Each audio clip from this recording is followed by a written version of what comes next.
The North Ship by Philip Arthur Larkin. About the poet.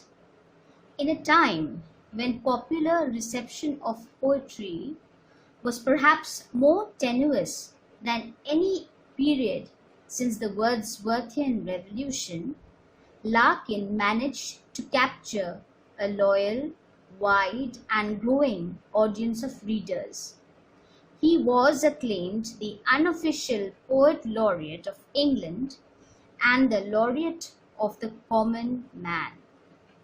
As a representative spokesman for the British sensibility since World War II, Larkin's poetry has been characterized as combining an ordinary colloquial style, clarity, a quiet, reflective tone, ironic understatement, and a direct engagement with commonplace experience.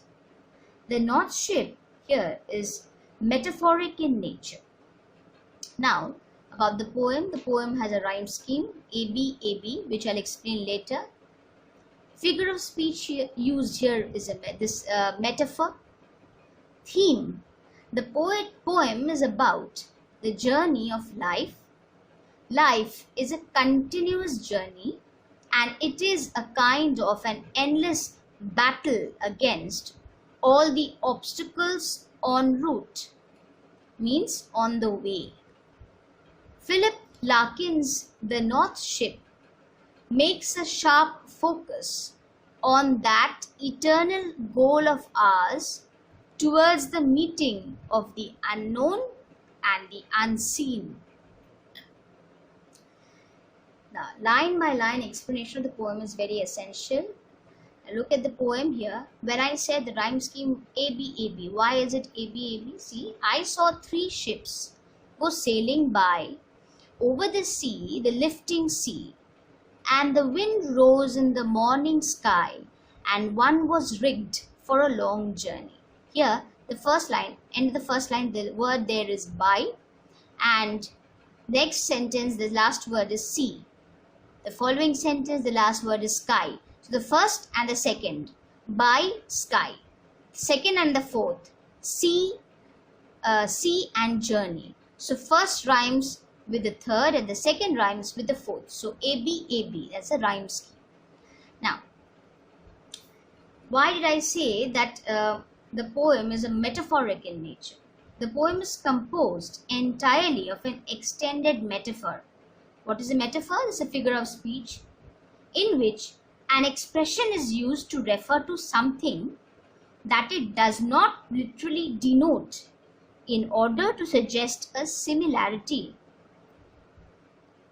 It is referred to and implied. We can call it, what is a metaphor? We can say that a metaphor is an implied simile where the comparison is subtle. Now, about ships and life. In Larkin's book, this poem is also titled Legend, which leads us to believe that, as with other legends, there is a kind of message or lesson to learn from the story of the three ships. Coming back to the poem, see, I saw three ships go sailing by. It said that there's a message somewhere. At the end, we'll understand what message does the poet want to convey, wish to convey. I saw three ships go sailing by over the sea, the lifting sea. The meaning of lifting sea is swelling sea face, probably in the time of tide. And the wind rose in the morning sky. It was a windy day, a good day to set sail. And one was rigged for a long journey.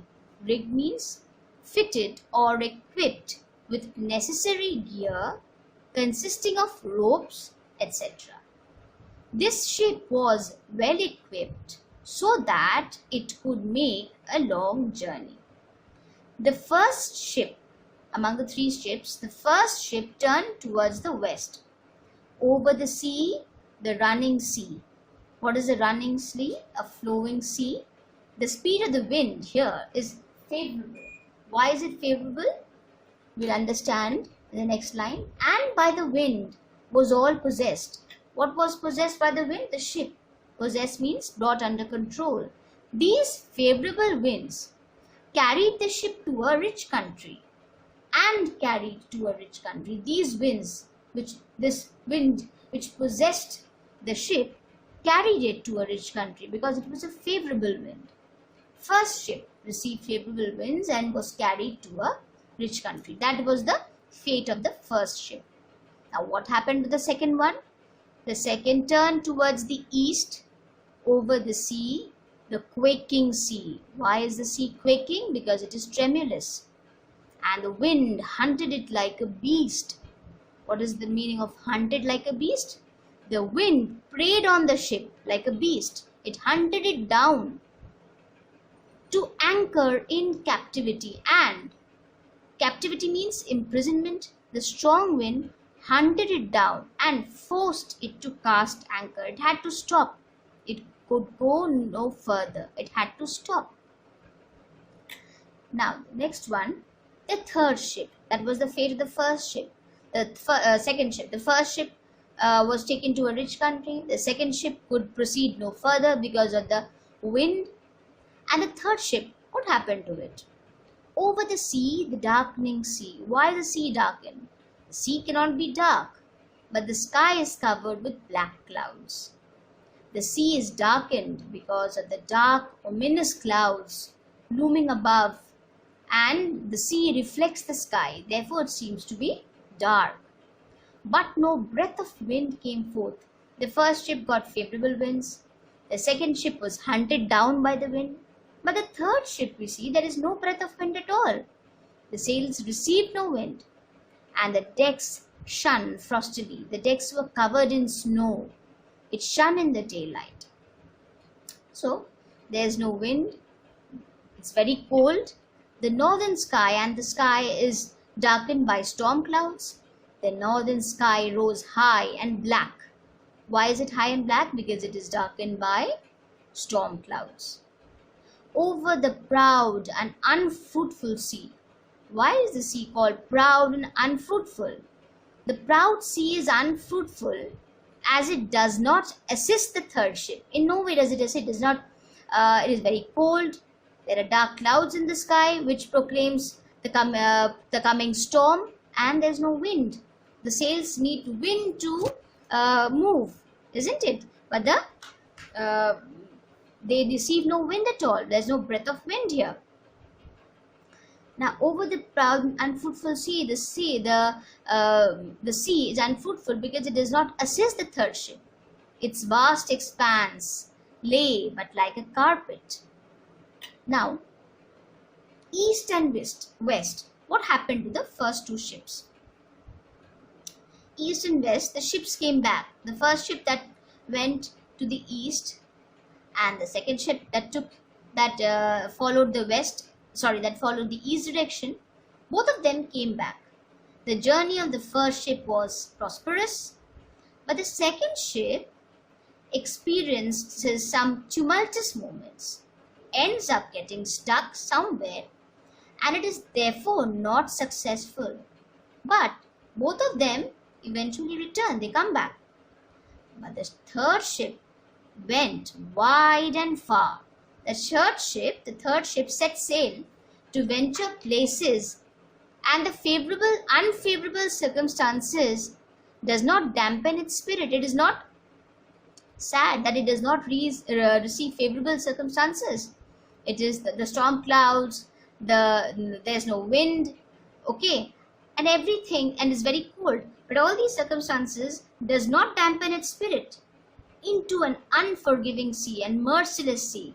The Black Sea speaks of storm to come, a merciless element of nature that will forgive nothing which comes its way.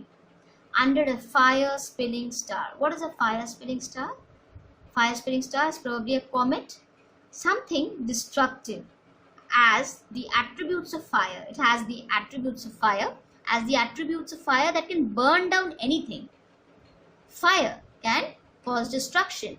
It is an omen that conveys destruction. So this is an ill omen. Okay. Now, and it was rigged for a long journey. The ship had prepared itself to go forth. It has no intention of returning soon. Now, that is the end of the line by line explanation. Now, we will go to the details. The North Ship is about our journey of life. Life is a continuous journey with endless battling of all the obstacles en route. The poetry makes a sharp focus on that eternal goal of ours towards the meeting of unknown and unseen. The poem states the journey of 3 ships at 3 different destinations. While the first 2 return, the third one goes in to calamity.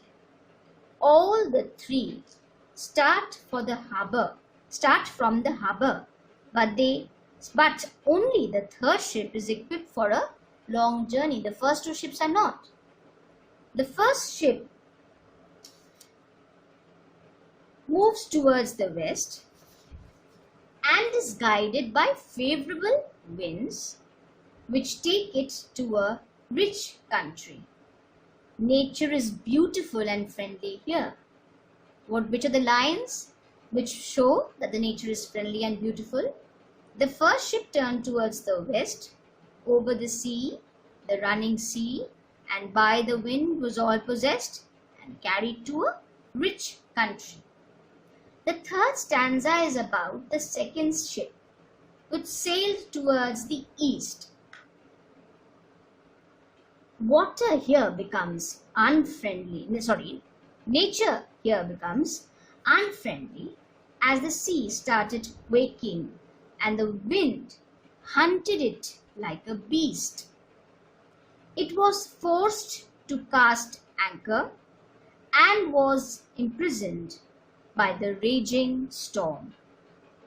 The third ship, which proceeds towards the north, and therefore called the North Ship, moves undaunted by the unfriendly sea. The ship drove towards the north, over the sea, the darkening sea. The first 2 ships return. One has been blessed, but the other never went further after being hunted by the wind. The North Ship cares not for the Black Sea, the unfriendly sea. It moves on under a fire-spilling star, which speaks of destruction. It continued its journey northwards towards its destiny. The poem has deep metaphorical significance, which I told earlier, that we all can relate to our personal lives. The 3 ships in the poem symbolize 3 types of people and their attitude towards life. The sea is our life itself, which is full of perils. We face many difficulties in life. Some people are blessed. They do not have to face any difficulties. They get everything easily, just like the first ship. Some people are so unfortunate that they face obstacles. They face a lot of obstacles, and some people do give in. They do not go any further. They lose hope, just like the second ship does. While there are people who are not as fortunate as the first. Maybe they do not face many obstacles, but their path in life is also not very easy. But they choose to fight. They choose to venture into the unknown. They are brave. They are courageous. The first ship represents someone who is lucky. Life presents all that he needs in a platter, like the sea and the wind provided to the first ship, that reach its destination without any hardship. The second represents an individual who, while trying to achieve his goal, faces lots of hardships and obstacles and eventually gives up. The third ship is not blessed as the first, nor does it encounter hardships like the second. This ship represents a person who is courageous and determined. As I said, some people do face hardships, not as much, but their circumstances in life are also not very favorable. But they choose to fight, they choose to go forth and see what's there for them. They are not afraid, they do not easily give up. This was the third ship can be compared to a person who is courageous, who has the audacity to, who has the courage to face difficulties. They do not care for the obstacles, they do not care for the consequences. We must try to be. What is a lesson? As I said, there's a lesson at the end. It sounds like a lesson. The lesson is we must try to be like the third ship. We should strive harder and face perils boldly without complaining. Life is not a bed of roses. We all have our share of difficulties. We all have our share of grief and sorrows. So without complaining, we must face the challenge that life poses. And we must do so boldly without complaining. The poem sets the third ship as an example of perseverance. The example is of perseverance and firm willpower. You have to persevere no matter what happens. You should not give up. You must have the strong willpower to try, to prove yourself, to try and not give up easily. We should not be afraid of the consequences and always try to attain higher significance and meanings in our lives. This is the message conveyed in the poem. As I said before, that the poem has a message. It's like a legend in Larkin's book. The poem is called Legend, titled Legend, which leads to believe that as with other legends, there is a kind of message or lesson to learn from the story of the three ships. So this is the lesson here that we learn from the story of the three ships. Now we'll go to the question section. Here are a few questions which I have given you. Read the poem, try solving these questions. There are 10 questions in all. First, what do the three ships symbolize? Second, what does the wind do to the first ship? Third, what does the wind do to the second ship? Fourth, what did the wind do for the third ship? Now the first, second questions, you see, what do the three ships, second question was, what does the wind do to the, and third question is also, what does the wind do to the? So they are somehow, the wind plays an essential role in the first and the second part, for the first and the second ships. The first ship is carried to a favorable country, the second ship is hunted down by the wind. But the fourth question, you see, the question is, what did the wind do for? Because the ship does not do anything for the third ship, because it did nothing. There was no breath of wind there. So what did the wind do for the third ship? Fifth, what happened to the third ship? What happened? Sixth, why was the ship proud and proud and unfruitful? 7. Why does the fire spilling star, what does, it will be what does, not why does, sorry. What does the fire spilling star signify? 8th, why were the first two ships happy and unhappy? You have to understand, the first ship, why was it happy? The second ship was unhappy. So why were the first two ships happy and unhappy? 9th, what is the difference between running and quaking sea?